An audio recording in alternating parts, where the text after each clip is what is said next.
নির্বাচনকে সামনে রেখেই বাংলা ভিশনের নিয়মিত আয়োজন এন মোহাম্মদ নিবেদিত রোড টু ভোট অনুষ্ঠানে আপনাদের সবাইকে সাদর আমন্ত্রণ জানাচ্ছি। আমি মামুন আব্দুল্লাহ। দর্শক, আজকে আমাদের সাথে দুজন অতিথি আছেন। শুরুতেই অতিথিদেরকে পরিচয় করে দিচ্ছি। আমার একেবারে বামে আছেন সাবেক জেলা জজ জনাব শাহজাহান সাজু, সাদর আমন্ত্রণ জানাচ্ছি। এবং আমার বামে আছেন সাবেক সচিব ও রাষ্ট্রদূত মোফাজ্জল করিম। আপনাদের দুজনকেই স্বাগত জানাচ্ছি। এবং আমার সাথে আছেন এখানে দর্শকরা তাদের ভোট সংক্রান্ত প্রশ্ন করতে পারেন। প্রিয় দর্শক, আমরা চলে যাচ্ছি আমাদের অতিথিদের কাছে, সরাসরি প্রশ্নে যাচ্ছি। প্রথমে আসতে চাচ্ছি স্যার আপনার কাছে, মোফাজ্জল করিম স্যার। নির্বাচনী পরিবেশের চিত্র ধীরে ধীরে স্পষ্ট হচ্ছে, সেক্ষেত্রে সুষ্ঠু ভোটের জন্য এখন পর্যন্ত পরিবেশ কেমন দেখছেন এবং চ্যালেঞ্জ কি দেখছেন স্যার? জি স্যার, মাইক। আপনাকে ধন্যবাদ। পরিবেশ কিন্তু আমার মতে স্বাভাবিকই আছে এখন পর্যন্ত, এবং আশা করি এইভাবেই থাকবে। তার কারণ এটা যারা এখানে প্রধান খেলোয়াড় সেটা হচ্ছে ভোটাররা, যারা ভোট দেবে, বাংলাদেশের নাগরিকরা। তাদের বড় আকাঙ্ক্ষার বহুল প্রতীক্ষিত ভোট আসছে সামনে। নিকট অতীতে বা আরও আগে বেশ কয়েকটা ভোট গেছে, কিন্তু ওগুলোকে ভোট বলে না। ওগুলো কোনোটা রাতের ভোট, কোনোটা চুরির ভোট, আমির ভোট। হ্যাঁ, কিন্তু এবার এখন পর্যন্ত যেহেতু সার্বিক পরিস্থিতি রাজনৈতিকভাবে, প্রশাসনিকভাবে মোটামুটি নিয়ন্ত্রণেই আছে, এবং আমি বলবো স্বাভাবিকই আছে। এর চাইতে খারাপ হঠাৎ করে না হলেই হয়। হ্যাঁ, খারাপ হবে না যদি কর্তৃপক্ষ যদি পরিস্থিতি দৃঢ়ভাবে মোকাবেলা করেন, এবং এখন পর্যন্ত যেভাবে তারা এই পরিস্থিতিকে নিয়ন্ত্রণে রেখেছেন সেটা যদি রাখতে পারেন, তাহলে পরে সুন্দর একটা নির্বাচন আমি সামনে দেখতে পাচ্ছি। তার মানে স্যার আপনি আশাবাদী আছেন এখন পর্যন্ত? এবং শেষ পর্যন্ত থাকতে চাই। শেষ পর্যন্ত, যেহেতু আর খুব বেশি দেরিও নেই নির্বাচনের। সেটাই। জি স্যার, আপনার কাছে আসতে চাই, নির্বাচনী পরিবেশ কেমন দেখছেন? কোনো চ্যালেঞ্জ দেখছেন কিনা? কি চ্যালেঞ্জ আছে? আমি এখনো পর্যন্ত যে নির্বাচনী পরিবেশ আছে, আমি মনে করি এটা অনেকটা ভালো বলবো। কারণ যেটুকু বিচ্ছিন্ন ছোটোখাটো ঘটনা হয় সাউথ এশিয়ান ইলেকশনে, এই ধরনের এর চেয়ে অনেক বেশি সমস্যার সৃষ্টি হয়, দুর্যোগ হয়। যেমন আপনাদের সবচেয়ে বড় ডেমোক্রেসিক দেশ পাশে আমরা ভারতকে বলি, ভারতেও অনেক সময় নির্বাচনে এরকম মারামারি হয়, গুলি হয়, স্নাইপার অ্যাটাক হয়। তারপরেও ইন্ডিয়ান ডেমোক্রেসিকে সারা পৃথিবী স্যালুট করে, কারণ তাদের সিস্টেমটা চালু আছে। এখন আমাদের দেশে গত 3টা ইলেকশন নিয়ে সারা বিশ্বব্যাপী, দেশব্যাপী জনগণের মধ্যে একটা প্রশ্ন সবসময় ছিল যে whether it was A free fair election or participatory election. তো কাজেই এই 3টা ইলেকশনের কথা বিবেচনা করে, এবং সাউথ এশিয়ান ইলেকশনের যে আমাদের এক্সপিরিয়েন্স, বিশেষ করে ইন্ডিয়া, পাকিস্তান, বাংলাদেশটাই বেশি টার্বুলেন্ট থাকে ইলেকশনের সময়। তো আমাদের সামগ্রিক পরিস্থিতি বিবেচনা করে আমাদের বাংলাদেশের যে আগামী 12ই ফেব্রুয়ারি যে অনুষ্ঠিত নির্বাচন, আমি মনে করি সার্বিক বিবেচনা করে এটা মোটামুটি ভালোই আছে, এখনও পর্যন্ত ভালোই আছে। তবে নির্বাচনটা ভালো রাখার জন্য সবচেয়ে যারা ভূমিকা পালন করে তারা হচ্ছে রিটার্নিং অফিসার, জেলা প্রশাসকরা আর পুলিশরা। সেই সাথে তাদের জুনিয়ররা থাকে, নির্বাহী অফিসার জুনিয়র লেভেলের বা এসপি লেভেলের অফিসাররা থাকে, ওসিরা থাকে। এরা যদি সার্বিক সহযোগিতা করে এবং এরা যদি নিরপেক্ষ থাকে, তা আমি মনে করি 90% ইলেকশনটা একেবারেই সুন্দর, ফ্রি ফেয়ার হবে। তবে জনগণেরও সহযোগিতা প্রয়োজন। তবে যদি প্রশাসন ঠিক থাকে, জনগণ যদি তার একটা বিচ্ছিন্ন কোনো অংশ নির্বাচনকে বানচাল করতে চায় বা নির্বাচনী সময় বিশৃঙ্খলা সৃষ্টি করতে চায়, আমি মনে করি তারা সফল হবে না। কারণ প্রশাসন যদি ঠিক থাকে, অনেক দূর থেকেই তারা তো ভোট কেন্দ্রে একসঙ্গে হাজার হাজার আসবে না, বানচাল করার কিছু চক্রান্ত থাকতেই পারে। এটা সবসময়ই ছিল। ইউনিয়ন পরিষদেও ইলেকশন। আপনি বলছিলেন যে আইনশৃঙ্খলা বাহিনীর একটা বড় অংশ। আমরা দেখেছি স্যার সাম্প্রতিক সময়ে যমুনা ঘেরাওর মতো একটি কর্মসূচি দেখেছি।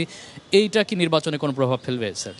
না, যমুনা ঘেরাও কর্মসূচি নির্বাচনে কোনো প্রভাব ফেলবে না। কারণ হচ্ছে এটা আমরা এই অন্তর্বর্তীকালীন সরকার আসার পরে যতগুলো আন্দোলন দেখেছে, এটা তো অগণিত, এটা গুণে ঠিক করা যাবে না। কেউ বলে 167টি আন্দোলন, এগুলো অথেন্টিক কিছু না। তো সেই আন্দোলনের অংশই এইরকম একটা কিছু হতেই পারে। সেটা প্রশাসন তাদের যে সিস্টেম আছে পদ্ধতি অনুযায়ী এটা তারা কমবেট করেছে। আমি মনে করি না এটা কোনো সমস্যার সৃষ্টি করবে। এটা সবসময়ই চলবে। নির্বাচিত সরকারের আমলেও আন্দোলন হয়, আর নির্বাচিত আন্দোলন হয়, এটা নতুন কিছু না। স্যার আপনার কাছে আসতে চাই যে পুলিশের যে আমরা ভয়াবহ অ্যাকশন গতকাল, আর এই সময় পুলিশের এই অ্যাকশনটাকে কিভাবে দেখছেন? এটা আসলে এতে কি মেসেজ আর পাওয়া যাচ্ছে? না, পুলিশের অ্যাকশন যেটা, সেটা তো আবহমান কাল ধরে চলে আসছে, দুঃখজনক হলেও সত্যি। এবং এতে অনেক নিরীহ জনসাধারণ ভোগান্তি হয়, প্রাণ বিসর্জন দেয়। তো এটাতে কোনো পক্ষই কোনো বাড়াবাড়ি করা উচিত না। আমি বলবো, আমার শ্রদ্ধেয় সহকর্মী বা সহ আলোচক তো বলেছেন, পুলিশের কথা বলেছেন, আইনশৃঙ্খলা বাহিনীর কথা বলেছেন। আমি তার সঙ্গে একমত, কারণ নিজে প্রশাসনে সারা জীবন ছিলাম। এই ধরনের 70-এর ভোটেও আমি রিটার্নিং অফিসার ছিলাম, 1970-এর ভোটে। কিন্তু তার সঙ্গে আমি আরেকটা কথা বলবো, যে সবচাইতে বড় খেলোয়াড় হচ্ছে জনসাধারণ, ভোটাররা। জনগণ, ভোটার। মানে পুলিশ বা শান্তিরক্ষী বাহিনী ইত্যাদি কিছুই দরকার লাগে না। যদি জনগণ যদি মনে করে যে আমি এতদিন পর্যন্ত ভোট দিতে পারি নাই, আমার একটা মস্ত বড় আক্ষেপ, বিশেষ করে তরুণরা যারা আজ প্রায় থেকে 4 কোটি ভোটার। হ্যাঁ, 5-7 বছর আগে হয়তো যারা ভোটার হয়েছে, বা 10 বছর আগে হয়েছে, কিন্তু সেই স্বপ্নের ভোটটা দিতে পারেনি কি কারণে এর সাথে যাচ্ছি না, তারা কিন্তু এবার আশা করছে। এবং আমি মনে করি যে তারা যদি তাদের সংকল্প যদি খুব দৃঢ় থাকে যে না, আমরা কোনো গোলমাল হতে দেব না, এই জন্যে আমি ঘুরে ফিরে ওই কথাটাতেই আসতে চাচ্ছি যে জনগণই হচ্ছে কি আসল খেলোয়াড়। জনগণ যদি কয় যে নো, এই সমস্ত হ্যাঙ্কি প্যাঙ্কি চলবে না, আমরা ভোট দেবো ঠিক মতো প্রত্যেকটা স্টেশনে। স্যার আমরা দেখেছি ইনকিলাব মঞ্চ তারা বলেছে যে নির্বাচন যাতে সঠিক সময়ে হয়, এবং তারা বলছে যে এটা অন্য কোনো পক্ষ হয়তো বা তাদের ভিতরে ঢুকে এটা সহিংসতা সৃষ্টি করতে পারে। স্যার এই যে পুলিশের যে অ্যাকশন, এতে আসলে সরকার কি মেসেজ দিতে চায়? না, পুলিশ তো একেবারে হাতে চুড়ি পরে বালে পড়ে তো আর বসে থাকবে না। যেখানে আইন শৃঙ্খলা পরিস্থিতি ডিমান্ড করবে যে শক্ত হাতে এটা দমন করতে হবে, প্রথমেই তো পুলিশ, মনে করুন গড ফরবিড, খোদা না খাস্তা, এখানে একটা গণ্ডগোল হলো বা কিছু হলো, আইসাই তো পুলিশ সঙ্গে সঙ্গে তো গুলি মারা শুরু করে না, বা কিছুই না, লাঠিচার্জ করে না, কিছুই না। পুলিশ প্রথমে থামাবার চেষ্টা করে, বোঝানোর চেষ্টা করে, ধাক্কা থেকে দিয়ে সরাবার চেষ্টা, এতে ধাপে ধাপে ধাপে চূড়ান্ত পর্যায়ে যদি চলে যায়, যদি দেখা যায় যে যারা গোলযোগ সৃষ্টি করার চেষ্টা করছে তারা ভায়োলেন্সের দিকে তারাও চলে গেছে, তারা পুলিশকে আক্রমণ করতেছে বা ইত্যাদি ইত্যাদি, তখন হয়েছে। তো আমি আশা করি এবার আমাদের সকলের, আমি একজন নাগরিক হিসাবে বলছি, আমাদের সবার, আবাল বৃদ্ধ বনিতার সকলের স্বপ্নের নির্বাচন, এবং বহুদিন যাবত আমরা চাচ্ছিলাম, হবে না কেন? একটু আগে ভাই বলেছেন যে পাশের বড় গণতন্ত্র ভারতেও গোলমাল হয়, কিন্তু গণতন্ত্রের দিক দিয়ে, আয়তনের দিক দিয়ে, লোকসংখ্যার দিক দিয়ে তারা অনেক বেশি, আমাদের চাইতে তাদের গোলমাল, গণ্ডগোল ইত্যাদি আরও অনেক বেশি হওয়ার কথা ছিল। কই, তা তো হয় না। আমাদের দেশ তাদের তুলনায় তো অনেক ছোট বটে, কিন্তু কেন হবে? আমরা কেন পারবো না? যে জাতি 1971-এ রক্ত দিয়েছে এবং সংঘবদ্ধভাবে লড়াই করেছে, 24-এ রক্ত দিয়েছে, কারণ সেই সময় তো ধরুন আমি তো কর্মক্ষেত্রে ছিলাম, একদম চোখের সামনে দেখেছি, সামান্য 1% কি 2% লোক ছাড়া বাদ বাকি সবাই একতাবদ্ধ ছিল।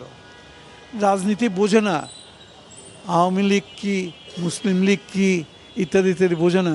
একটা বোঝে কি, বাঙালির উপরে অত্যাচার হয়েছে, বাঙালিকে নির্বিচারে গুলি করে মারা হচ্ছে, এবং এদের সঙ্গে আর থাকা চলবে না।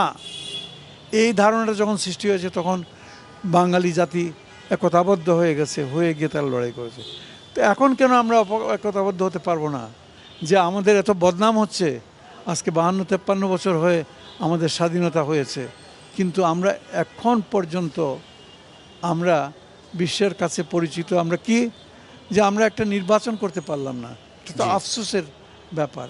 এবার হয়তোবা স্যার সেই আমাদের দুঃখ সেটি হয়তোবা কিছুটা ঘোচার একটা দ্বারপ্রান্তে আছে। সাজু ভাই, আপনার কাছে আসতে চাই যে সাম্প্রতিক যে পুলিশের যে ঘটনা, এই ঘটনার মধ্যে কিন্তু উপদেষ্টার মধ্যেও কিন্তু বিভাজন সৃষ্টি হয়েছে, অনেক বিশ্লেষকরাই বলছেন। বিষয়টা আপনি কিভাবে দেখেন এটিকে? দেখেন, পুলিশ যে অ্যাকশন করে, সারা পৃথিবীতে পুলিশ থাকে আইন শৃঙ্খলা রক্ষার জন্য। এখন যেখানে আইন শৃঙ্খলা রক্ষার জন্য যতটুকু শক্তি প্রয়োগ দরকার, এটুকুর জন্য they are licentiate to apply that force. এখন আজকে আপনি যমুনার যা মাননীয় প্রধান উপদেষ্টার তার বাসভবনে আক্রমণ করতে যাবেন, তো এখন পুলিশ যদি এটা নিয়ন্ত্রণ করতে না পারে, তো ওইটা যদি দেয়াল ভেঙে লোকজন যে তার বাড়ি ভেঙে দেয়, তাকে হত্যা করে, এরকম হতেই পারে। আপনি যখন নিয়ন্ত্রণ করতে না পারবেন, তো আমাদের প্রধান উপদেষ্টাকে তো হত্যা করতে পারে। তো রাষ্ট্রের দায়িত্বটা কি? পুলিশের দায়িত্বটা কি? নিরাপত্তা বিধান করা প্রতিটি নাগরিকের, সেই সঙ্গে যত রকম গোলমাল এবং যেখানে সৃষ্টি হয় সেগুলোকে দমন করা। এখন বলতে পারেন পুলিশের বিরুদ্ধে সবসময় বলে যে নির্দয়ভাবে তারা আক্রমণ করেছে। পুলিশ তো জনগণের শত্রু না, তারপরেও কোনো কোনো ক্ষেত্রে পুলিশের বাড়াবাড়ি যে হয় নাই তা না। কিন্তু গতকালকের যে ঘটনা ঘটেছে আমরা দেখলাম, গতকালকে দেখেছি যে পুলিশ সাধারণ মানুষের পাশাপাশি সাংবাদিকদের উপরও এক ধরনের চড়াও হয়েছেন। কিছুটা ক্ষোভও দেখা গেছে, তারা ইচ্ছা করে অনেক সাংবাদিক পরিচয় দিয়েছে, তারপরেও তাদেরকে লাঠিপেটা করে। এখন হ্যাঁ, সাংবাদিকদের লাঠি তোলার তো কোনো কারণই নাই। তারা তো আর কোনো আন্দোলনেরও অংশীদার না, তারা একটা সংবাদ সংগ্রহ করার জন্য যায়। তবে আমি বলবো, আমি জানি না ওই যে সাংবাদিক যারা থাকেন, আমি মনে করি তাদের দায়িত্ব হচ্ছে একটা ভেস্ট পরা, যাতে তারা সবসময় দেখতে পারে যে সে একজন সাংবাদিক। এটাও কিন্তু আপনি সাংবাদিক, আপনার কোনো ড্রেস নাই, আপনার কিছুই নাই। হাতে যমুনা টিভির একজন ক্যামেরাম্যানকে দেখেছি, ক্যামেরা হাতে ছিল, হ্যাঁ। তিনি বলছিলেন যে আমি ক্যামেরাম্যান। হ্যাঁ, সেইটা কিন্তু অন্যায়। আমি বলবো যে যখন তার আইডেন্টিটি এক্সপোজ হয় যে আমি সাংবাদিক, তখন তো তাকে এমনিতেই তাকে সম্মান করা উচিত। He is not party to any movement. তো কাজেই তাকে সেই সম্মান করে সেই সেফ জোনে পাঠিয়ে দেওয়া উচিত। এটা বিগত সরকারের আমলে পুলিশ প্রশাসনে যে লোকবল নিয়োগ, সেটার যে একটা মানে ফলশ্রুতি এবং প্রতিফলন কি এখানে কিছুটা দেখা যাচ্ছে? না, সেইটা অভিযোগ তো করাই যেতে পারে, কারণ একদিনে তো এই অন্তর্বর্তীকালীন সরকার এসে আপনার মাত্র 1.5 বছর, তারা তো এত পুলিশ অফিসার বা এত পুলিশের কনস্টেবল নিয়োগ দেয় নাই যে একই দিনে সব পরিবর্তিত পুলিশ হবে। তারা আগের থেকেই ছিল, এবং তখনও সবাই যে খুব পার্টিজান ছিল যে আওয়ামী লীগ সরকারের নিয়োগের কারণে আওয়ামী লীগের প্রতি বিশ্বস্ত ছিল, সেটা বলা যাবে না। আর তাছাড়া সুপিরিয়র কমান্ড বলে একটা কথা আছে, যেখানে আপনার ওয়ার ক্রাইম ট্রাইব্যুনালে বিচার হচ্ছে, সুপিরিয়র কমান্ডের লাইবিলিটির কারণে তাদের ফাঁসি হয়ে যাচ্ছে। তো এইখানে যারা পুলিশ অফিসার সুপিরিয়র কমান্ড আছে, এরা তো ফিল্ডে আসে কারা? Constable level, sub inspector level, তার উপরের থেকে কমান্ড পোস্টে অ্যাসিস্ট্যান্ট কমিশনার, তারপরে আপনার ডিএমপি কমিশনার, অন্যরা থাকে। তো সেইখানে এদের কিছু করার ক্ষমতা থাকে না, দায়িত্ব চলে যায় সুপ্রিয়র কমান্ডের কাছে। তো এটা দায়িত্ব হচ্ছে তাদের নিয়ন্ত্রণ করা। এখন কেউ যদি অতি উৎসাহী হয়ে, তারা সাংবাদিক জানার পরেও তাকে মারলো, সে তো এখন ভিডিও ফুটেজে চলেই আসে, তার বিরুদ্ধে ডিপার্টমেন্টাল প্রসিডিং হবে। জি, ভিডিও ফুটেজগুলো অবশ্যই আছে, সেগুলো অবশ্যই তাদের বিরুদ্ধে চাকরির যে শৃঙ্খলা, যে সিস্টেমের মধ্যে তার থাকা উচিত, তার বাইরে যদি কাউকে আক্রমণ করে বা মারে বা পিটায়, সেটার জন্য তাকে প্রসিকিউট করা যাবে। আর আরেকটা ব্যাপার, বিদেশে আপনি দেখবেন, ইউরোপিয়ান কান্ট্রিতে ডেমোক্রেসির কথা বলি, সেখানেও আন্দোলন হলে আপনি দেখবেন তাদের হাতে একটা শিল্ড থাকে, তারপরে ইট পাটকেল মারে, কত কিছু তারা ঠেকায়, আর যাকে ধরে তারা কিন্তু ধরে পিটায়। হ্যাঁ, কিন্তু ওই ডেমোক্রেসির বিরুদ্ধে থেকে তো অভিযোগ আসে না। আমাদের এখানে যে নির্দয়ভাবে পিটালো, সেটা কি বিদেশে কোথাও আপনি যেটা বলছেন সেটার সাথে? ওই পিটানোটা কতটুকু? পিটানোর মাত্রা তার ফিতা দিয়ে মাপা যাবে না যে কয় ইঞ্চি পিটাইলো আর কত বেশি হলো। এইটার হচ্ছে মাত্রার মধ্যে যদি সে থাকে। সোশ্যাল মিডিয়াতে সবই চলে আসে, সবই দেখা যায়। এখন যদি বেশি করে পুলিশ পিটায়, তো সেই পুলিশের বিরুদ্ধে অবশ্যই তার সুপ্রিয়র কমান্ড তাকে স্টেপ নিবে। এই জন্য পুলিশের এই অন্যায়কে তো আর সাপোর্ট করা যাবে না। তাহলে তো পুলিশ বাহিনী স্বৈরাচারী কায়দায় তারাই অথরিটি হয়ে যাবে। তো পুলিশকে তো আর অথরিটি দেওয়া যাবে না। পুলিশ হচ্ছে under command to maintain law and order situation, to just restrain any movement. নিশ্চয়ই আমরা যে পরিবর্তনের জন্য 24 অগাস্টে আমরা যে পরিবর্তন চেয়েছিলাম, সেই পরিবর্তন যেন আমাদের মধ্যে আসে, সবার মধ্যেই যেন সেই পরিবর্তন আসে, সেটি আমরা চাই। আমরা একটু দর্শকের কাছে যেতে চাই। দর্শকের প্রশ্ন আমাদের কাছে খুবই গুরুত্বপূর্ণ। আপনার নাম বলে প্রশ্নটি করবেন, একটু দাঁড়িয়ে আপনার নাম বলে প্রশ্ন করবেন। জি, আমি অ্যাডভোকেট মোহাম্মদ আসাদুজ্জামান আসাদ। আপনার উপস্থাপকের মাধ্যমে আমি অতিথিদ্বয়কে আমার প্রশ্ন হচ্ছে যে 24-এর গণ অভ্যুত্থানের পরে অন্তর্বর্তী সরকার দেশ পরিচালনার দায়িত্ব নিয়ে জাতির নিকট তারা যে ওয়াদা দিয়েছিলেন, প্রতিশ্রুতি দিয়েছিলেন, দেশে গণতন্ত্র ফিরিয়ে আনবেন এবং দেশে জাতীয় ঐক্য প্রতিষ্ঠা করবেন। কিন্তু আমরা দেখতে পাচ্ছি 12ই ফেব্রুয়ারির যে নির্বাচন, সেই নির্বাচনে একটি বৃহত্তম রাজনৈতিক দল অংশগ্রহণ করছে না। এখন আমার প্রশ্ন হচ্ছে যে একটি বড় রাজনৈতিক দল যেহেতু এই নির্বাচনের বাইরে থাকছে, সেই ক্ষেত্রে এই নির্বাচনের মধ্যে দিয়ে আগামীর বাংলাদেশ গড়ার ক্ষেত্রে আমরা কি এই যে গণতন্ত্র বিকাশের পথে আমরা বাধাগ্রস্ত হব কিনা, বা টেকসই গণতন্ত্র প্রতিষ্ঠা হবে কিনা, এবং বাংলাদেশে এই বিভাজনের রাজনীতি থেকে জাতীয় ঐক্য প্রতিষ্ঠা হবে কিনা, সেটি আমার প্রশ্ন। আপনার প্রশ্নটি আমরা পেয়েছি, নিশ্চয়ই স্যারের কাছে আসতে চাই। যে প্রশ্নটি করেছিলেন বিভাজনের রাজনীতি, সেটি আসলেই থেকে যাবে কিনা স্যার? নির্বাচনে কি থেকে যাবে কিনা, মানে বিভাজনের যে রাজনীতি হ্যাঁ। স্যার, বড় দলগুলো বিএনপি আছে স্যার, আওয়ামী লীগকে সম্ভবত তিনি মেনশন করছেন যে আওয়ামী লীগ নির্বাচনের বাইরে আছে, এটি কোনো নির্বাচনে প্রভাব ফেলবে কিনা স্যার? না, নির্বাচনে তো প্রভাব ফেলার কথা নয়। আমি মনে করি নির্বাচনটা হচ্ছে একজন ব্যক্তির ভোটের অধিকার সে প্রয়োগ করবে, তাই না? স্যার এখানে তো কারো গায়ে লেখা নেই সে আওয়ামী লীগ করে। হ্যাঁ। আওয়ামী লীগ তো এখানে ভোট দিতে পারবে নিশ্চয়ই। অবশ্যই, কারণ আওয়ামী লীগকে নির্বাচনের বাইরে রাখা হয়েছে বা নিষিদ্ধ করা হয়েছে। তার মানে তো এই নয় যে বা যারা এই কিছুদিন আগে পর্যন্ত আওয়ামী লীগ করত, আওয়ামী লীগের পক্ষে রাজনৈতিক কর্মকাণ্ড করেছে, তাদের সবাইকেই বলা হয়েছে ঘরের মধ্যে বন্দি করে রাখো বা তোমরা খবরদার বেরোতে হবে। তা তো না। তার প্রথম পরিচয় হচ্ছে সে এই বাংলাদেশের একজন নাগরিক, এবং অন্য 10টা পার্টির সদস্যরা যেরকম নাগরিক এবং নাগরিক সুবিধা ভোগ করে, ভোট দেওয়া থেকে শুরু করে সব কিছু, এই অধিকারটুকু তারও রয়েছে। অতএব সে ওটা বলবে না যে আমি আওয়ামী লীগের ছিলাম বা আওয়ামী লীগের আছে, বলার দরকারও নেই। নাগরিক হিসাবে তার যে নাগরিক দায়িত্ব এবং নাগরিক অধিকার যেটা, সেটা সে নিশ্চয়ই করবে, পালন করবে। জি স্যার, আপনার কাছে আসতে চাই। সরকারের হ্যাঁ ভোট না ভোট এবং গণভোটের চেয়ে সাংসদরা আমরা দেখছি যে তাদের নির্বাচন সেটি নিয়েই কমিশনকে ব্যস্ত করে রেখেছে। এটা আসলে গণভোটের যে মূল যে স্পিরিট, সেটা স্যার কতটুকু থাকলো? আসলে দেখেন, গণভোটটা কিন্তু এখনো বাংলাদেশের সংবিধানে কিন্তু নাই। বাংলাদেশের সংবিধানে 91-এ লাস্ট গণভোট হয়েছিল। এর আগে জিয়াউর রহমান সাহেবের সময় একবার গণভোট হয়েছিল। তারপরে এখন বাংলাদেশের সংবিধানে কিন্তু 91-এর পরে গণভোটের কোনো সুযোগ নেই। তারপরেও supreme will of the people is the constitution. তো এখন জনগণ যদি চায় সংবিধানকে পরিবর্তন করতে পারে, সংশোধন করতে পারে, যে কোনোভাবে পরিমার্জিত করতে পারে। এখন এটা জনগণের দাবির প্রেক্ষিতে একটা হা না ভোট হচ্ছে। সেটা কি, এখানে 84টা বিষয় নিয়ে আলোচনা হয়েছে, তারপরে সেটাকে আমরা কনসাইজ করে 4টাতে নিয়ে আসছি।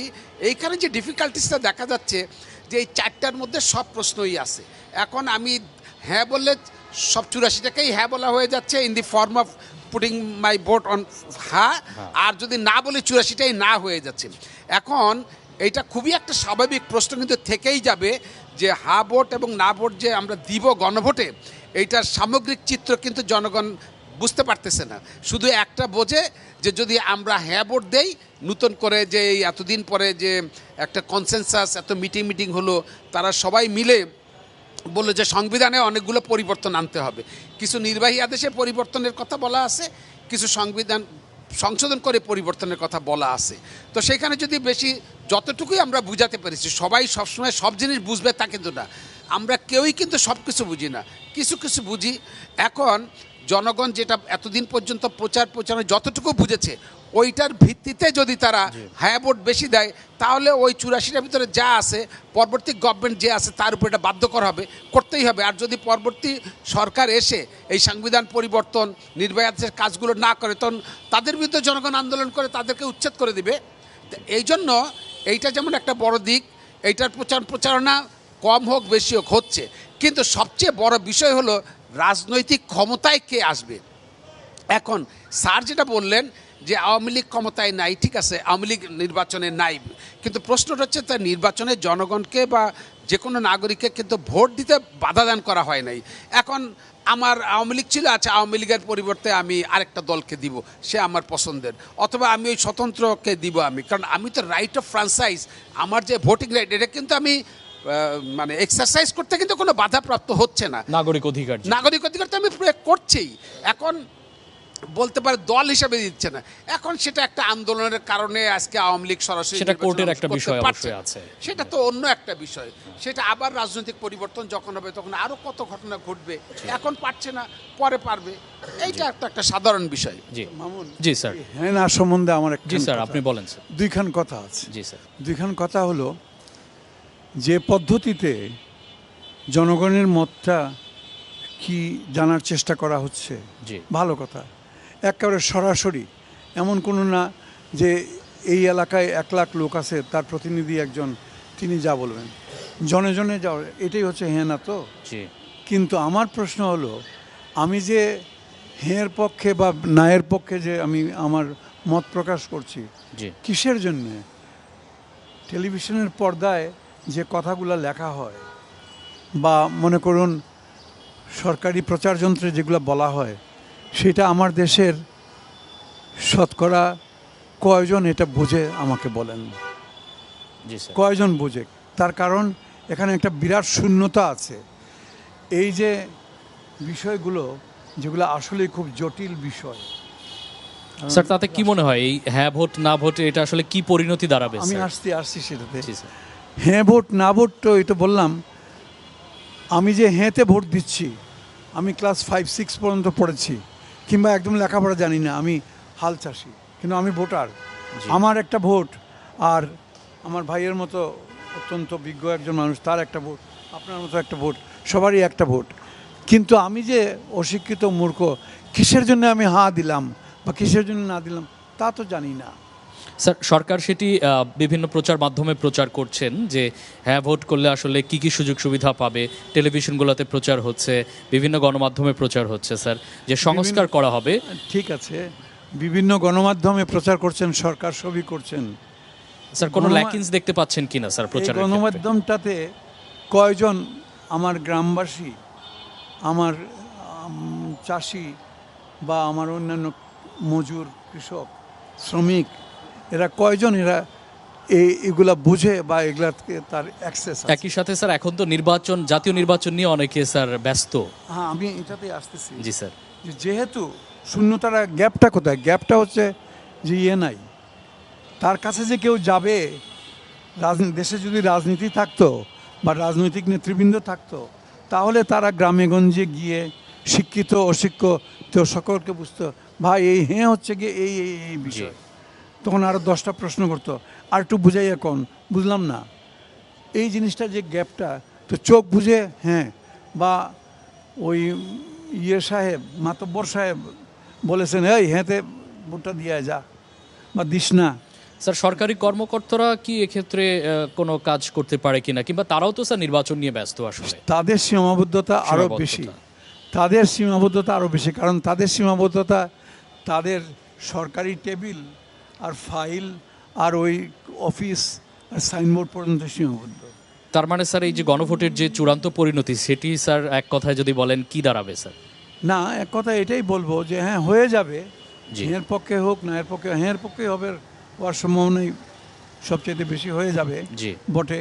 কিন্তু কিসে আমি হ্যাঁর পক্ষে ভোট দিলাম, কেন দিলাম, জনগণকে আরো বেশি খোলাসা করার দরকার ছিল আর স্যার। দরকার ছিল, এবং তার একটা ব্যবস্থা নেওয়া উচিত, একটা কিছু সিস্টেম বাইর করা উচিত। জি। তা না করে বলা হচ্ছে হেঁতে দাও, হেঁতে এই। আমি আবার টেলিভিশনে, বুড়া মানুষ তো আর কোনো কাজ নেই, কর্ম নেই, এগুলো খুব ভালো করে এরপরে লক্ষ্য করার জি। চেষ্টা করে। আমি কই আছে, এই যে কথাগুলো বলা হচ্ছে হেঁর পক্ষে বা নায়ের বিপক্ষে, এগুলা কি আমার দেশবাসী সবাই বোঝে? যাদের ভোট নিয়ে আমি বলতেছি, এই যে শতকরা 80 জন বা শতকরা 90 জন দিয়ে দিছে, তারা বুঝে দিল না না বুঝে দিল? এই যে গ্যাপটা, একটা বড় একটা প্রশ্ন থেকেই যায়, স্যার। যেহেতু রাজনীতি নাই দেশে, যেহেতু রাজনৈতিক নেতৃবৃন্দ নাই, যেহেতু কেউ জনসাধারণের কাছে যাওয়ার কেউ নাই। অর্থাৎ স্যার আমরা শেষমেশ যেটি বলছিলাম গণভোটের যে কাঙ্ক্ষিত লক্ষ্য এবং উদ্দেশ্য ছিল সেটি স্যার গণভোটটি উতরে যাবে, কিন্তু সেই উদ্দেশ্য বাস্তবায়ন হবে কিনা Right. সেটি বড় একটি বিষয়। দুজনই বলছিলেন। আমরা প্রোগ্রামের এ পর্যায়ে দর্শকের ভোট দিয়েই শুরু করতে চাই। যারা ভোটার আছেন ভোটারদের প্রশ্ন নিয়ে শুরু করতে চাই। আপনার নাম বলে প্রশ্ন করতে পারেন। আসসালামু আলাইকুম রহমতুল্লাহ বারাকাতু। আমার নাম আব্দুল মমিন। আমার প্রশ্ন হচ্ছে, এইবারে যে নির্বাচন হতে যাচ্ছে এটি একটি বহুল প্রত্যাশিত একটি নির্বাচন। মানুষের মধ্যে একটি আশা কাজ করছে যে তারা নির্বিঘ্নে নিরাপত্তার সাথে ভোট দিতে পারবে, কিন্তু আমরা দেখতে পাচ্ছি নির্বাচনের আগেই যে সহিংসতা শুরু হচ্ছে। নির্বাচনের দিন মানুষ ভালোভাবে সঠিকভাবে ভোট দিতে পারবে কি না, আর এই যে নির্বাচনী সহিংসতা হচ্ছে এটা কি রাজনৈতিক সংস্কৃতি নাকি প্রশাসনিক দুর্বলতা, এবং রাজনৈতিক দল এবং রাষ্ট্রের কতটুকু দায়িত্ব রয়েছে নির্বাচনী সহিংসতা রোধ করার জন্য, জি। এবং আমাদের দেশে এই দায়িত্ব পালনের ঘাটতি কতটুকু রয়েছে এবং ঘাটতিটা কোথায় রয়েছে, আমার প্রশ্ন এটা।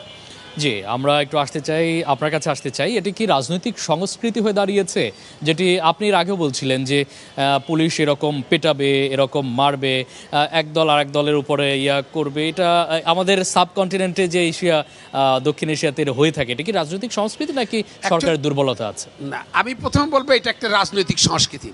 কারণ আমাদের দেশে মানুষ সবচেয়ে প্রথম বলবো আনএমপ্লয়েড পিপলের সংখ্যা বেশি। পৃথিবীর অন্য দেশে, ইউরোপিয়ান কান্ট্রিতে আমি যত দেশে গেছি, আমি কোথাও এই 500 লোক জোগাড় করা এইটা একটা ইতিহাস। আমি কানাডাতে দেখেছি 12 জন লোক একটা ব্যানার নিয়ে দাঁড়িয়ে আছে, ওইটা সারা দিনের 24 ঘন্টা সংবাদের হেডলাইন। 12 জন লোক ব্যানার নিয়ে দাঁড়ায় আছে, কারণ ওদের তো কাজটা বাদ দিয়ে, নিজের ইনকামটা বাদ দিয়ে তার এসে ওখানে লাইন দিয়ে এই মিছিলটা করতে হচ্ছে। কিন্তু আমাদের দেশ তো লাখ লাখ লোক বেকার।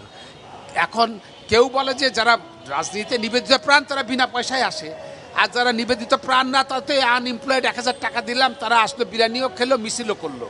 তো তারা যখন আসে তো তখন তারা তো অনেক সময় আনরুলি হয়ে যায়। আর এই মারামারিটা দেখতে দেখতে ওদের জন্ম হয়েছে, জন্ম হয়ে আমাদের বয়স 70-এর কাছে ওদের জন্ম হয়েছে, ওরা এটাই দেখতেছে।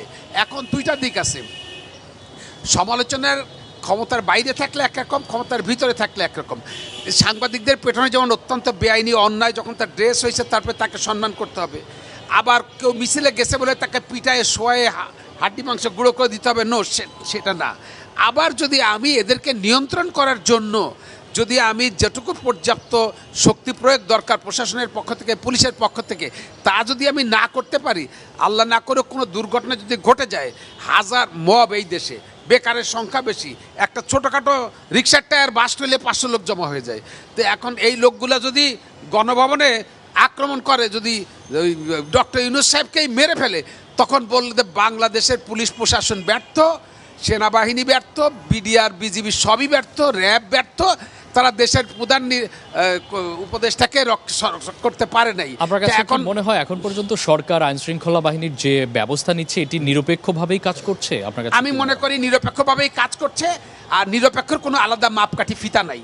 আপনার পক্ষে 1 ইঞ্চি বেশি গেলে বলবে যে বেশি শক্তি প্রয়োগ করছে, আর 1 ইঞ্চি কম হইলে যদি দেখা যায় যে ওরা বাড়িঘর, দোকানপাট, গাড়ি ঘোড়া পোড়ায় দিচ্ছে, ভেঙে দিচ্ছে মব, তখন বলবো যে পুলিশের কাজটা কি? সে একটা লোকের লাখ লাখ টাকা গাড়িটা পোড়ায় দিল, নষ্ট করে ফেলল, ওদের মারামারির কারণ 2টো লোক মরে গেল, আর ওদের এই মিছিল ঠেকাইতে পারলো না বলে বঙ্গবন্ধু মেডিকেলে বা এই যে এখন বাংলাদেশ মেডিকেলে যাইতে পারলো না, পথেই গর্ভপাত হয়ে মারা গেল, তখন তো সমালোচনাটা এই দিকে করবেন। এখন সমালোচনার তো একটা ব্যালেন্স থাকতে হবে, আপনার তো সব দিক বিবেচনা করতে হবে। আপনি প্রশাসনের ব্যর্থতা বলবেন, প্রশাসনের ব্যর্থতা বলার আগে আমার তো সব কিছু বিবেচনায় নিতে হবে। আপনি প্রশাসন ব্যর্থ হলে তো প্রশাসন আপনি চালান। প্রশাসন কি শেষ পর্যন্ত নিরপেক্ষ থাকতে পারবে বলে মনে হয়? আমি আশা করি প্রশাসন নিরপেক্ষ থাকতে পারবে, কারণ এখন যারা সুপ্রিয়র কমান্ড লায়াবিলিটি যাদের হাতে আছে তারা নিশ্চয়ই কোনো পক্ষকে ইন্ডালজেন্স দিবে না। কারণ এত বড় একটি গণ আন্দোলন, গণ অভ্যুত্থানের পরে যেই সরকার আমাদের, এটা তো সাংবিধানিক সরকার বলতে না, আর্টিকেল 106-এর অনুমোদন নিয়ে একটা অন্তর্বর্তীকালীন সরকার রয়েছে যেটা সংবিধানে নাই। তো এখন এই যে জনগণের মধ্যে এখনও যে আন্দোলনের মেজাজ, আন্দোলনের যে উদ্দীপনা যেটা আছে, এখন কেউ এই কাজটা করতে যাবে বলে আমার ব্যক্তিগত বিশ্বাস এটা হবে না। জি, আপনার কাছে এই আবার কারণে আসবো। নিরপেক্ষ স্যারের কাছে নির্বাচন আসতে হওয়ার চাই যে সম্ভাবনা 90%। এখন পর্যন্ত জনগণের মধ্যে আন্দোলনের যে মেজাজ সেটি আছে, একই সাথে আমাদের দর্শকরাও আসলে তারা নিরাপত্তাহীনতার কথা বলছিলেন যে এক ধরনের সংশয় সংকট কিন্তু থেকেই যায়। এখন পর্যন্ত যে ধরনের আমরা কার্যকলাপ দেখতে পাচ্ছি মোটামুটি ভালো আছে, এইটা শেষ পর্যন্ত থাকবে কিনা স্যার আপনার কাছে কি মনে হয়? আমি তো মনে করি থাকবে। তার কারণে এমন কিছু ঘটে যাবে না 12 তারিখে যে হঠাৎ করে জনগণ উত্তেজিত হয়ে পড়বে। হ্যাঁ, তার কারণ হচ্ছে যে নিরপেক্ষতাটা হচ্ছে কি সবচেয়ে বড় কথা। যখন জনসাধারণ দেখবে যে সরকার এবং সরকারের প্রশাসন যন্ত্র তারা নিরপেক্ষভাবে দায়িত্ব পালন করেছে এবং করতে গিয়ে তারা এটা প্রমাণ করেছে যে সরকারের কোনো অমুককে জিতায় দাও তমুককে হারায় দাও এটার ছিল না, এই জন্যে জনগণ তারা খুশি থাকবে। তারা চাইবে, সাধারণ মানুষ চাইবে যে তার ভোটটা যেন সে ঠিকভাবে দিতে পারে। তবে এখানে একটা জরুরি তবে আমাকে যোগ করতেই হবে। সেই জরুরি তবেটা হচ্ছে কেউ কেউ তো নিশ্চয়ই অপেক্ষায় থাকবে যে এটা নির্বাচনটা যেন এটা ভণ্ডুল হয়ে যায়, এটা যেন ফ্লপ করে, এটা হয়ে যায়। কারণ তাদের যেভাবে তারা চালিয়ে এসছিল এতদিন পর্যন্ত এবং তাদের যেটা আকাঙ্ক্ষা যে এটা তারাই কুক্ষিগত করে রাখবে সেটা হচ্ছে না বা হওয়ার কোনো সম্ভাবনা নাই। তো সেই জন্যে আমি বলছি যে এদের সম্বন্ধে আমাদের সজাগ থাকার প্রয়োজন রয়েছে।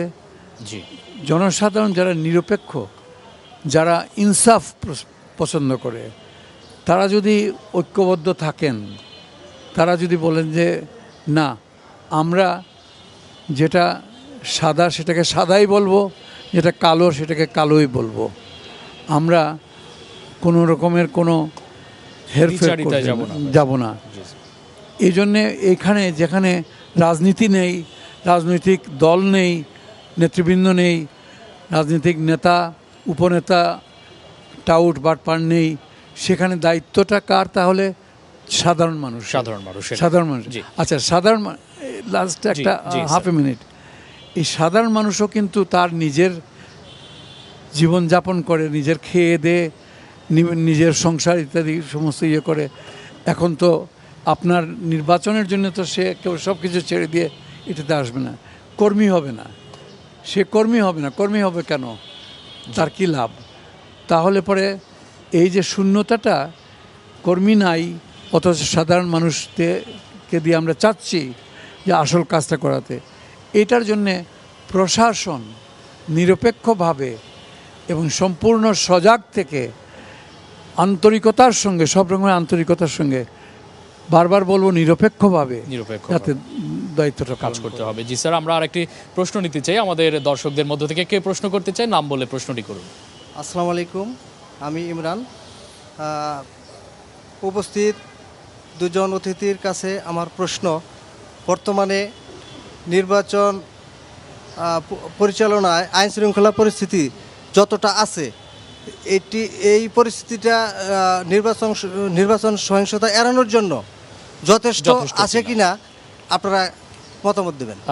একটু আপনার কাছে আসতে যে নিরাপত্তা নিয়ে জনগণ বারবারই সংকট প্রকাশ করছেন। দেখেন, আমাদের দেশে আমি তো বলেছি দক্ষিণ এশিয়া নির্বাচনে এই ঘটনাগুলো খুবই হরহামেশা গড়ে থাকে। তো আমাদের এই পূর্ববর্তী ভারত, পাকিস্তান এবং বাংলাদেশের নির্বাচন, শ্রীলঙ্কা বা নেপালে এগুলো অত বেশি হয় না, তবে তাদের রাজনৈতিক আন্দোলন হয় অনেক জোরালোভাবে।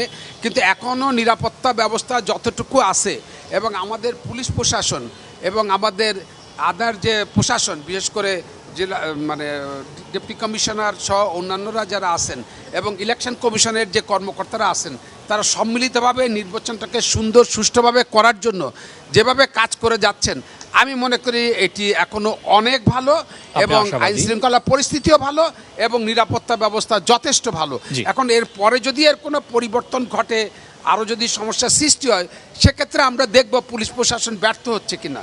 আমাদের সাথে র্যাব, বিজিবি আছে। আপনি আশাবাদী স্যার, যদি ছোট করে একটু বলেন। আমি এখানে একটু যোগ করতে চাই, যেহেতু সারা জীবন আমি প্রশাসনে প্রায় 35-36 বছর ছিলাম এবং বৃহত্তর ঢাকা জেলা বৃহত্তর খুলনা, কুষ্টিয়া এগুলাতে ডিসির দায়িত্ব পালন করছি, নির্বাচনের সময় হুট ছিলাম। করে স্যার এই যে নির্বাচনের যে আপনার আইনশৃঙ্খলা বাহিনীর যে অবস্থা পরিবর্তন সেটি হবে কিনা স্যার এখন যেটি আছে? না, আমি ওটাতে আসছিলাম। জি সেই প্রশাসনিক অভিজ্ঞতা থেকে বলবো, জি রাজনৈতিক দল থাকুক না থাকুক, রাজনীতি থাকুক না থাকুক দেশে, আমি তো একজন সরকারি কর্মচারী এবং আমার প্রথম দায়িত্ব হচ্ছে গিয়ে অর্পিত, আমার উপর সরকার যেটা অর্পণ করেছেন যে তুমি নির্বাচনটা সুন্দরভাবে করো, ভালোভাবে করো, এইটা যেন মনে প্রাণে আন্তরিকতার সঙ্গে এবং কোনো রকমের কোনো পক্ষপাতিত্ব ইত্যাদি না করে নিরপেক্ষভাবে যাতে করতে পারি, এটা আমি আশা করব আমার সহকর্মী এখন যারা আছে, আমার অনুজ প্রতিমর্শী সহকর্মীরা, আপনি তাদের নিজেও কাছ থেকে তাদেরকে হ্যাঁ, আবেদন জানাচ্ছেন। আবেদন স্যার জানাচ্ছি। আরেকটা বিষয় ছোট করে বলবেন, গণভোটে আপনি বলছিলেন হ্যাঁ ভোটই জিতবে, সেটি আমাদেরও প্রত্যাশা। যদি না ভোট জেতে স্যার, তাহলে এই কমিশন এবং সরকারের যে বৈধতা সেটির উপর কোনো প্রশ্ন উঠবে কিনা? তাতে এই কমিশন দ্বারা নির্বাচিত সংসদদের বৈধতারও কি কোনো আইনি জটিলতা হবে? না, তা তো বটেই। যদি যদি জিতে যায়, অর্থাৎ সরকার যেটা চাচ্ছেন বা সাধারণ মানুষ যেটা চায় সেটার বাইরে যদি উল্টাটা যদি হয়ে যায়, তাহলে তো এটা একটা বিড়ম্বনা সৃষ্টি করবে। তো সেই জন্যে আমাদের মানসিক তবে সেটা হওয়ার সম্ভাবনা খুব কম। জি অতএব আশা করি এইদিকে আমরা সবাই সজাগ থাকব এবং কোনো রকমের কোনো প্ররোচনায় বা কোনো ধরনের কোনো পক্ষপাতিত্বে লোভ লালসার দিকে যাব না। হ্যাঁ জি স্যার, আপনার কাছে আসতে চাই একই প্রশ্ন স্যার, কোনো মানে প্রশ্ন উঠবে কিনা স্যার, আইনি জটিলতা হবে কিনা সংসদের ব্যাপারে? স্যারের প্রতি শ্রদ্ধা রেখেই বলছি, এই সংসদ নির্বাচনে যে হয়ে যায় এবং না ভোট যদি বেশি হয়, হা ভোট যদি পরাজিত হয়, এখানে এই সংসদ নির্বাচন নিয়ে প্রশ্ন ওঠার সুযোগটা খুব কম। কারণ এইখানে একটা নূতন পার্লামেন্ট এবং একটি গণতান্ত্রিক সরকার ব্যবস্থা কায়েমের জন্য এই সংসদ নির্বাচন হচ্ছে। সেক্ষেত্রে এবং এটা বৈধভাবে হবে এবং সংসদ গঠিত হবে। কারণ আমার যদি হ্যাঁ ভোট যদি কম হয়, না ভোট যদি বেশি হয়, তাহলে হচ্ছে কি ওই যে হ্যাঁ ভোটের যে 84টা প্রশ্ন যেটা 4টের মধ্যে আনা হয়েছে, এইটার বাধ্যবাধকতাটা আর থাকছে না। তো বাধ্যবাধকতার মধ্যে কতগুলো আছে, আমাদের কতগুলো সাংবিধানিক সংস্কারের প্রশ্ন আছে, প্রেসিডেন্টের ক্ষমতা, প্রধানমন্ত্রীর ক্ষমতার কতগুলো ভারসাম্যের ব্যাপার আছে, তারপরে প্রেসিডেন্টকে কিছু এক্সট্রা ক্ষমতা দেওয়া হয়েছে, তার প্রধানমন্ত্রী ক্ষমতাটা ব্যালেন্স করা হয়েছে, বিরোধী দলের সাথে ক্ষমতা ব্যালেন্স করা হয়েছে, বিরোধী দলের ক্ষমতা ভাগাভাগির ব্যাপার আছে, তারপরে আলোচনার ব্যাপার আছে। এই জিনিসগুলোর বাধ্যবাধকতা থাকবে না। তবে পার্লামেন্ট থাকবে, 300 আসনের সংসদও থাকবে, সরকারও থাকবে। হ্যাঁ, তখন একটা প্রশ্ন আসতে পারে, তাহলে এই আন্দোলন এত কিছু করলাম, জনগণ না ভোট দিল, তাহলে কি হবে? তখন জনগণের আরেকটা সুযোগ আছে, তারা আন্দোলন করে বলবে যে আমরা যে দাবি দেওয়া করেছি তোমরা সরকার এগুলা বাস্তবায়ন করো। তখন পলিটিক্যাল গভর্নমেন্ট, সভরেন অথরিটি নিয়ে জনগণের ভোটে তারা আসবে, তারা এইটা কিভাবে ম্যানেজ করবে ওই সরকারের দায়িত্ব, ওইটা নিয়ে আমরা এখন কিছু বলতে পারবো না। স্যারের কাছে আসতে চাই স্যার, ঋণ খেলাপি এবং দ্বৈত নাগরিক যারা সংসদ সদস্য হবেন, নির্বাচনের পরে হাইকোর্টে রিট হওয়ার কোনো সুযোগ আছে কিনা আইনে? আর থাকলে তার পরিণতিতে কোনো সাংসদ মানে উচ্চ আদালতে অবৈধ মানে রায়ের যে সুযোগ আছে আইনে, সেটা আছে কিনা স্যার? আইনে কি আছে সত্যি কথা বলতে গেলে পরে আমি বলতে পারবো না, আমি আইন বিশেষজ্ঞ নই এবং এটা কোনো সময় আমি তলিয়ে দেখিও নি বটে। তবে এটা বলতে পারি, নাগরিক অধিকার যেটা আর কি, আইনের বইয়ে যাই লেখা থাকুক না কেন, নাগরিক হিসাবে আমার যেটা মৌলিক অধিকার সেটা তো কেউ ছিনিয়ে নিতে পারবে না। অত আমি আইন আদালতে নিশ্চয়ই আমি যেতে পারবো। এবং আমার স্যার, আপনাদের দুজনকে অসংখ্য ধন্যবাদ। প্রিয় দর্শক, আপনারা দেখছিলেন এন মোহাম্মদ নিবেদিত রোড টু ভোট অনুষ্ঠান। আপনারা ছিলেন আমাদের সাথে গত 25 জানুয়ারি থেকে প্রায় 2 সপ্তাহের এই জার্নি আমরা আজকে এখানে শেষ করছি। এতদিন যারা আমাদের সাথে থেকে আপনারা আমাদেরকে উৎসাহ জুগিয়েছেন এবং আমাদের এই প্রোগ্রামটি সাফল্যমণ্ডিত করেছেন, সবাইকে অসংখ্য ধন্যবাদ জানিয়ে শেষ করছি এবং এন মোহাম্মদকেও আমাদের পক্ষ থেকে অসংখ্য ধন্যবাদ জানিয়ে আজকের মতো শেষ করছি এবং এই জার্নি আমরা রোড টু ভোট জার্নি এখানেই শেষ করছি। আল্লাহ হাফেজ, ভালো থাকবেন, সুস্থ থাকবেন, দেখা হবে অন্য কোথাও।